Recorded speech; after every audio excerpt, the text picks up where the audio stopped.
Добре дошли в моят канал. Тук ще изучаваме теория листовки за бъдещи шофьори. Епизод 1. Пътни знаци.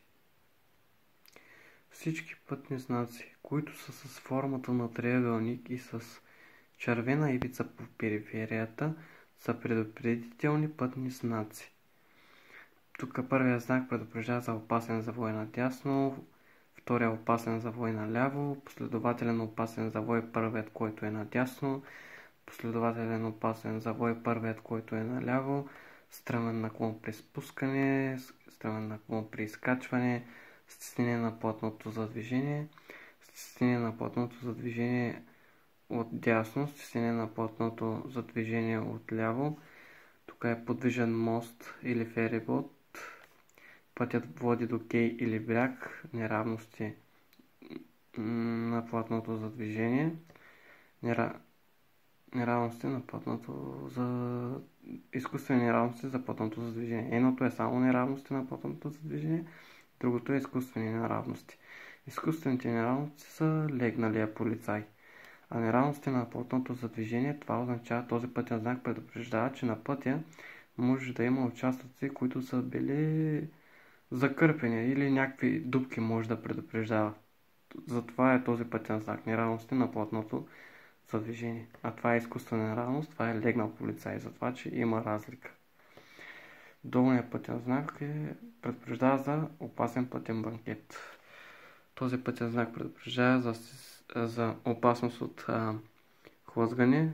Тук поява на странични малки камъни. Тук за срутване на малки странични камъни. Тук предупреждава за пешеходци. Предупреждава, че може да изскочат деца на пътя. Тук предупреждава за велосипедисти, за домашни животни, за диви животни. Тук предупреждава, че следва участък от пътя, който е в ремонт. Тук предупреждава, че следва кръстовище, което се регулира от светлинни сигнали. Това означава, че този пътен знак предупреждава за след няколко метра, че следва светофар. А този пътен знак предупреждава, че следва кръстовище на равнозначни пътища. Кръстовище на равнозначни пътища, това означава, че тук трябва да се следва правилото за дясно стоящие. Това ще го говорим в следващите епизоди. Този пътен знак означава път без предимство от двете страни. Този пътен знак означава път без предимство, който е отдясно. Демек този, който е отдясно, той няма предимство. Тук пак е също този, който е отляво, той няма предимство. А тук този пътен знак предупреждава за кръгово. Този пътен знак означава двупосочно движение. Този пътен знак означава пресичане на трамвайна линия. А този пътен знак означава железопътен прелез с бариери. Тоест, когато има нарисуване като стълбичка така легнала, то означава, че това е железопътен прелез с бариери. Значи има бариери на този железопътен прелез. А когато е само влак, то означава, че няма бариери и означава, че е железопътен прелез без бариери. А тук е железопътен прелез с един коловоз, когато има две така на хикс. Ако има отдолу още един хикс, то означава железопътен прелез с два или повече коловоза. Всъщност тук е само един и зато е железопътен прелез с един коловоз. Така, сега, ето го. Този е железопътен прелез с два или повече коловоза, защото отдолу има още един от тези такова. А пък това са балезите. Това означава на колко метра се намира примерно железопътната линия. Тоест, когато пресичаме някаква железопътна линия, показва след колко метра тя ще е точно там. Първата, когато е с 3, означава, че е на 240 метра след знака. Тук означава, че е на 160, когато е с две чертички, а когато е само с една чертичка, означава на 80 метра, защото това го задават в листовките. Това е пак предупредителен знак за прилитащи ниско самолети. Това е за поява на страничен вятър, предупреждава. Тук за тунел предупреждава. Това е внимание, други опасности. Пък този знак предупреждава, че следва участък с концентрация на пътно-транспортни происшествия. Когато е с черен кръг и с жълто така. Този знак означава, че се е образувало задръстване. Този знак, не знам дали ще ви се покаже в листовките, но значи намалена видимост.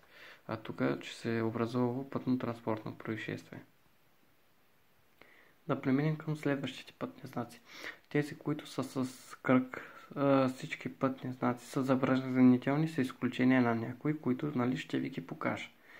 Сега, този пътен знак означава забранено влизането на пътни превозни средства срещу знак. Втория знак, който е бял и с червена ивица и тъй по края, нали, забранява влизането на пътни превозни средства в двете посоки,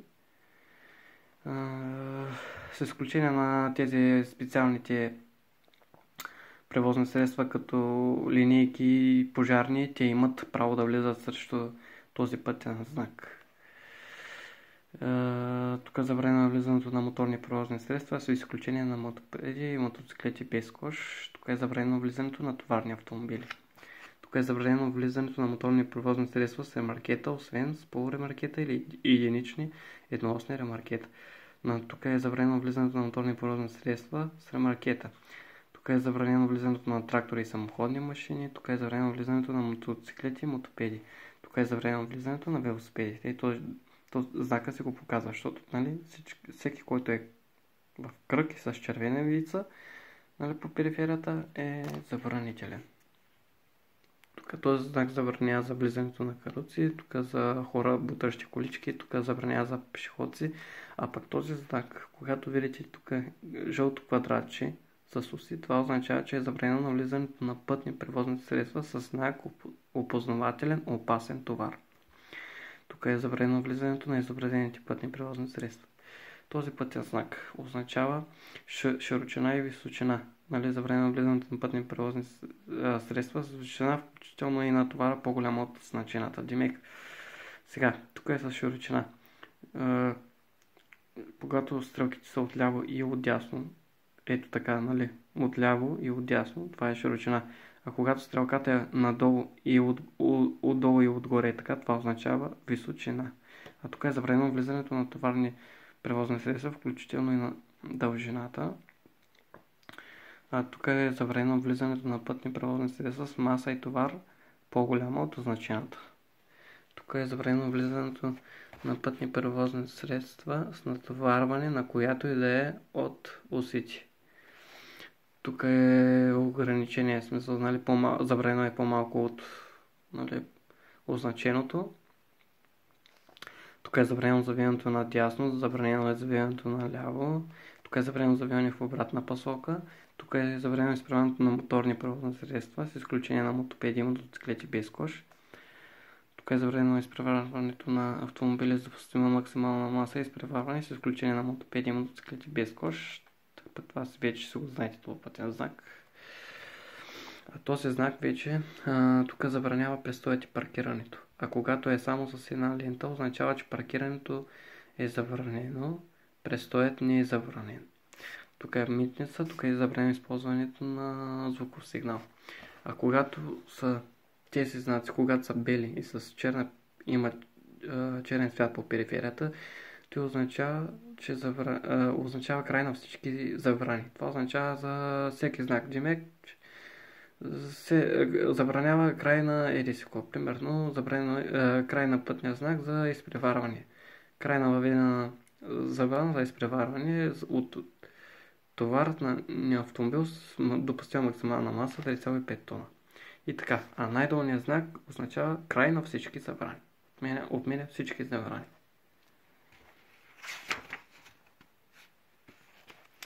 А това са задължителните пътни знаци. Така, това всеки знак, който е в синьо, означава, че е задължителен, който е кръгъл. Всички кръгли, които са в синьо, кръгли знаци, нали, с формата на кръг и синьо, е задължителен. Сега тези пътни знаци ще ги обсъдим в втори епизод.